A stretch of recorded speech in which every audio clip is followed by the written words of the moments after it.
दोस्तों नमस्कार, मैं हूं पवन त्यागी।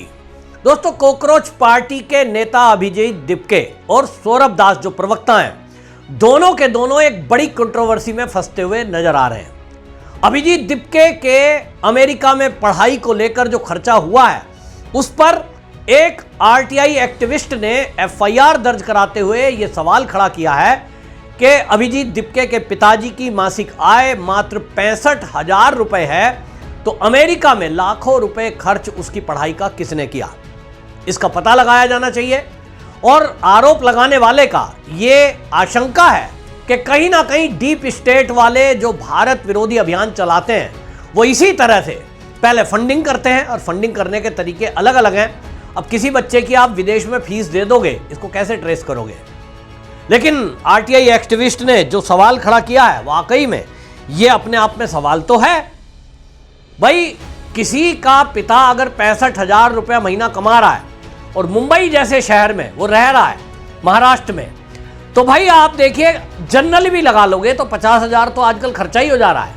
बहुत कम कर दिया होगा तो 25-30 हजार रुपये में गुजारा नहीं चलता। तो 20-25 हजार रुपये महीने के अगर बचाए भी होंगे, तो सवाल ये है कि 20 से 30 लाख रुपया वो कैसे दे पाए होंगे।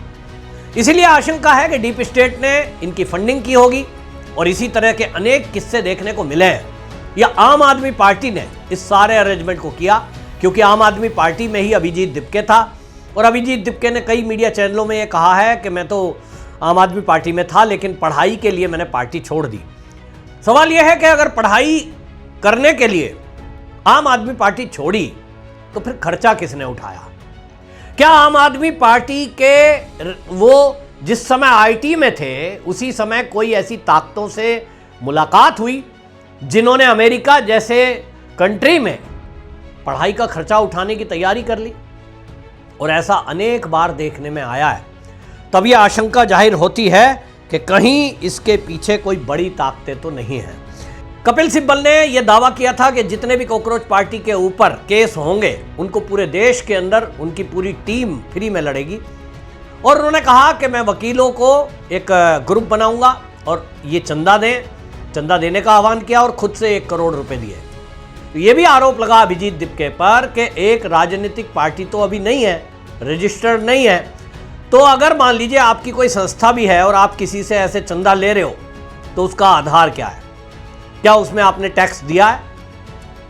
क्योंकि ये सारी जानकारी मीडिया में है, खुलेआम प्रेस कॉन्फ्रेंस में कपिल सिब्बल ने बोला है। तो क्या 1 करोड़ रुपया मिला तो उसका टैक्स दिया गया?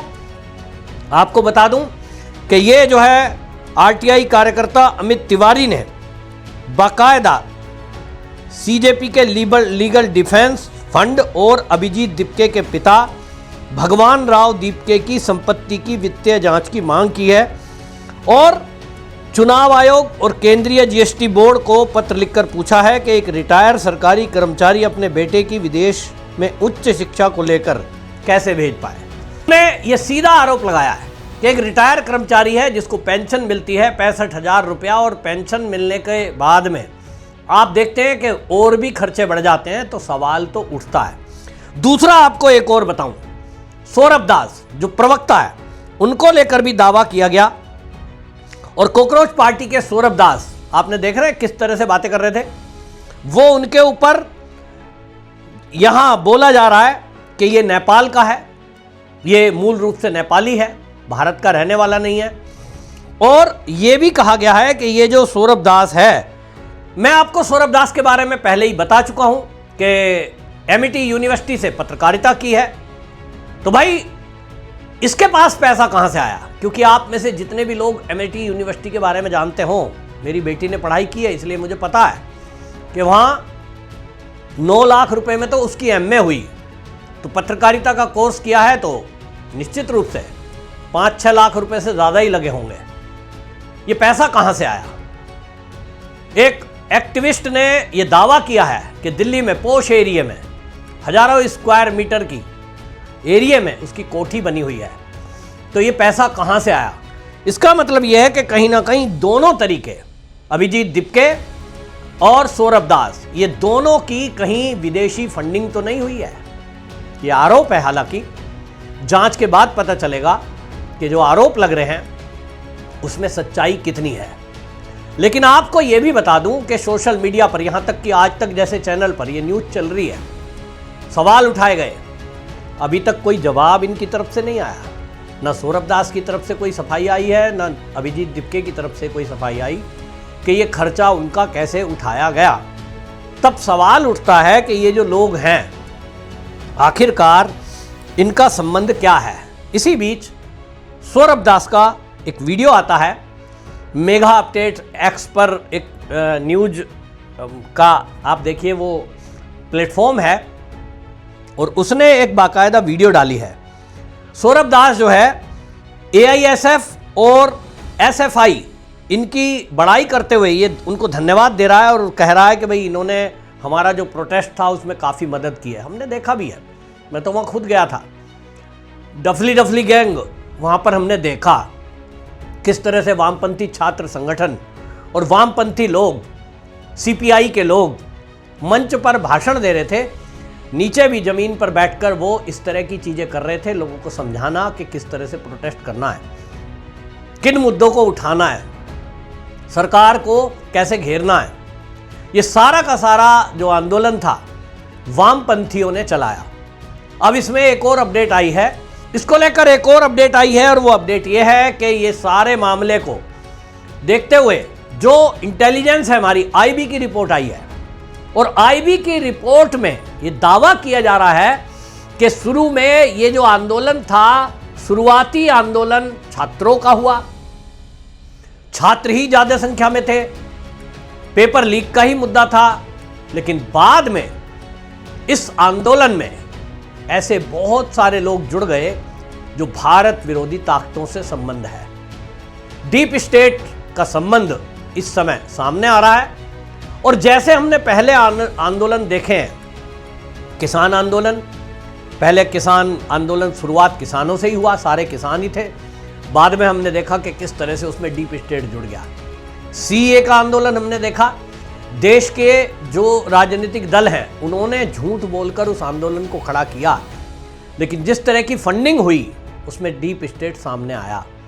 कॉकरोच पार्टी में भी हमने देखा है कि ये जो आंदोलन चल रहा था, वहाँ जो पिज़्ज़ा खिलाया जा रहा था, वहाँ जो पर डे बिरयानी बांटी जा रही थी, अब तो सामने आ गया है मोहम्मद जुनैद कि उसका खुद का जो है आमदनी 20-25 हज़ार रुपये महीना है, छोटी सी एक मोबाइल की शॉप है, और उसका गांव गाजियाबाद में नहाल में है, उसका खुद का कोई एसेट नहीं है।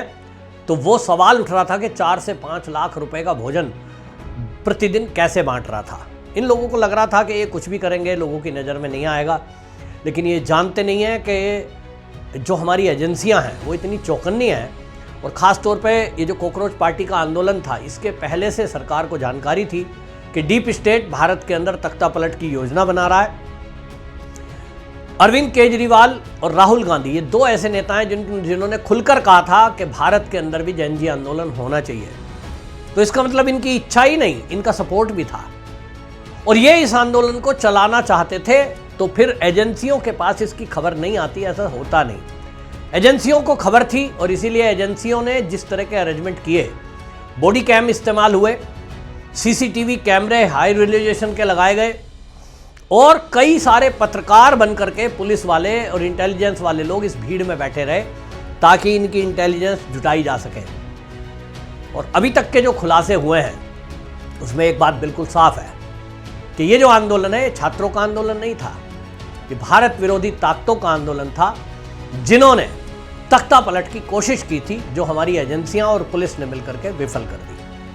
अभिजीत दिपके, सौरभ दास और इनके जैसे कितने ही ऐसे छुपे हुए चेहरे जो मंच पर तो दिखाई दिए, उसके बाद से गायब है। इनकी जांच होगी तो मुझे विश्वास है कि जरूर देश विरोधी ताकतें इनके पीछे जो लगी हुई थी उनका चेहरा बेनकाब होगा। आपकी क्या राय, कमेंट में जरूर लिखें, वीडियो शेयर करें। वंदे मातरम।